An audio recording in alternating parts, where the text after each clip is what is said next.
किसान कानून और राष्ट्रीय संसाधनों को निजीकरण के खिलाफ ट्रेड यूनियन ने भूख हड़ताल कर रखा है और इस भूख हड़ताल का आज दूसरा दिन है। जमशेदपुर के साक्षी गोलचक्कर के पास ट्रेड यूनियन के आह्वान पर यूनियन के सदस्य अनशन पर बैठे हैं। केंद्र सरकार से सरकारी विभागों में आउटसोर्सिंग बंद करने, मजदूर विरोधी सभी 4 श्रम कानूनों को वापस करने की मांग की है। और सीधे रुक कर लेते हैं अपने सहयोगी अन्नी अमृता का, जमशेदपुर से जुड़ रही हैं इस वक्त हमारे साथ। अन्नी, देखिए ये क्रमिक भूख हड़ताल है, कल भी कुछ मुद्दों को लेकर भूख हड़ताल की गई थी और आज भी इनका ये अनशन जारी है। बिल्कुल आरती, देखिए 29 घंटे का ये क्रमिक अनशन है। एक एक करके स्टेप बाय स्टेप लोग बैठे हुए हैं। कल भी हम आपको दिखा रहे थे और आज भी हम आपको दिखा रहे हैं, साक्षी गोलचक्कर के पास का ये नजारा है।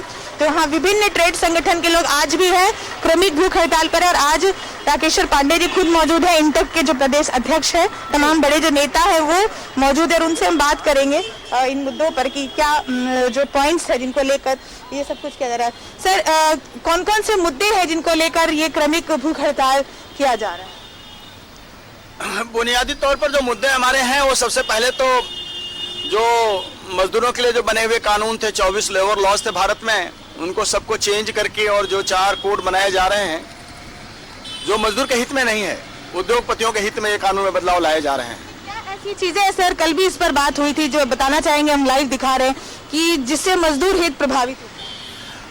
आपको पता होगा पहले जिस कारखाने में 100 लोग काम करते थे उसको क्लोजर के लिए परमिशन सरकार से लेनी पड़ती थी किसी भी उद्योगपति को।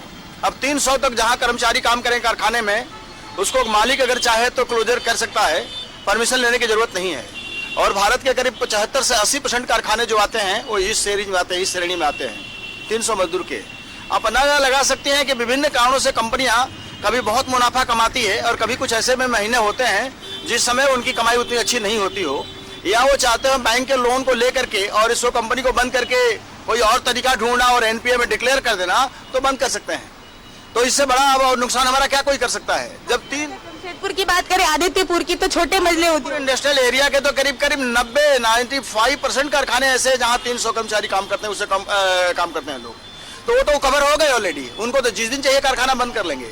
आपको ये पता होगा पहले ये जो हमारे डिप्टी लेबर कमिश्नर और इंस्पेक्टर फैक्ट्री होते थे, इनको कंपनियों में जाकर कभी भी छापा मारने का अधिकार था कानून में। अगर गलत काम कंपनी में हो रहा है तो जाकर छापा मारेंगे, वो एक्शन ले सकते थे। इंस्पेक्टर फैक्ट्री को तो इतना तक पावर था कि उस कंपनी में ताला भी लगा देने का पावर था अगर अनसेफ काम हो रहा है, गलत काम हो रहा तो। वे सारे पावर छीन लिए गए हैं उनको। अब क्या किया, चेंज किया? उनको बोला गया लॉटरी निकालिए पहले, इसके बाद आपको जो बताया जाए किस कंपनी में जाना है आप तय नहीं कर सकते हैं। अपनी मर्जी से आप कभी नहीं जा सकते हैं। ये भी हो सकता है कि ये भी आरोप लगता है कि फैक्ट्री इंस्पेक्टर सेटिंग करते हैं, अपने बच्चों की नौकरी कंपनी में लगवाते हैं। खासकर टाटा स्टील में कई ऐसे लोग हैं जो फैक्ट्री जो इंस्पेक्टर थे उनके रिश्तेदार निकले। तो क्या इसके लिए सरकार ने किया, ये भी उनके तरफ से कहा जाता है? ये इतना बड़ा इशू देश का नहीं था कि कोई फैक्ट्री इंस्पेक्टर कोई डीएलसी अपने किसी रिश्तेदार का कारखानों में नौकरी लगा दे, इसकी वजह से पूरा देश के कानून को बदल दिया जाए। ये सही नहीं है। अगर वैसे कुछ काज होते थे। अन्नी, देखिए ये आक्रोश है जो श्रम कानून और बताया आपको कृषि कानून को लेकर जो लगातार इस तरह से विरोध प्रदर्शन और ये अनशन इसी को लेकर है। ये सरकार, केंद्र सरकार से ये आग्रह कि इसमें बदलाव किया जाए और जो कानून लाया गया है वो इनके हित में नहीं है, मजदूरों के हक में नहीं है।